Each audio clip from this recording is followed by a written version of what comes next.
आपल्या भागातील व परिसरातील ताज्या बातम्या पाहण्यासाठी विठाई न्यूज चॅनलला सबस्क्राईब करा, बेल आयकॉनवर क्लिक करा आणि नोटिफिकेशन्स मिळवा. नमस्कार, शुभ सकाळ. विठाई न्यूजमध्ये आपल्या सर्वांचं स्वागत आहे. एक आनंदाची बातमी आहे. 2 तासामध्ये उजनी प्लसमध्ये येणार आहे, कारण दौंडमधून उजनीत येणारी आवक ही 1.5 लाखाच्या जवळ पोहोचलेली आहे. आज सकाळी 6 वाजताचे उजनीचे अपडेट. बंड गार्डनचा विसर्ग नेमका किती आहे आणि उजनी प्लसमध्ये कशी येते हे मी आपल्याला या व्हिडिओच्या माध्यमातून सांगणार आहे.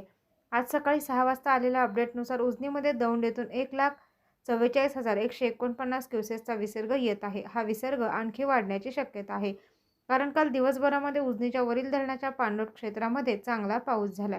भीमा खोऱ्यामध्ये काल मुसळधार पाऊस पडलेला आहे आणि त्यामुळे उजनीत येणारी दौंडची आवक वाढत चालली आहे. तर बंड गार्डनचा विसर्गसुद्धा काल सायंकाळी 5 वाजता 1,02,668 क्युसेसने खाली येतोय. त्यामुळे उजनीत येणारी दौंडची आवक कायम राहणार आहे. उजनीची आज सकाळची पाणी पातळी आपण पाहिली तर उजनीत 62.21 TMC इतकं पाणी झालं असून उजनी प्लसमध्ये येण्यासाठी फक्त 1.45 TMC पाणी येणं गरजेचं आहे.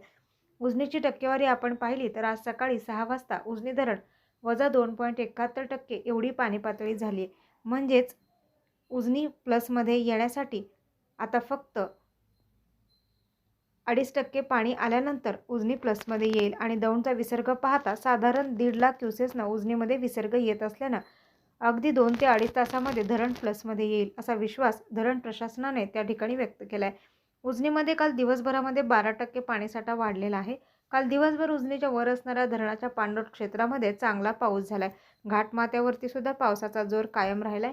इंद्रायणी नदीमधून त्या ठिकाणी मोठ्या प्रमाणामध्ये विसर्ग येतोय. त्याचबरोबर खडकवासला वडिवळे धरणामधून विसर्ग सोडण्यात येतोय.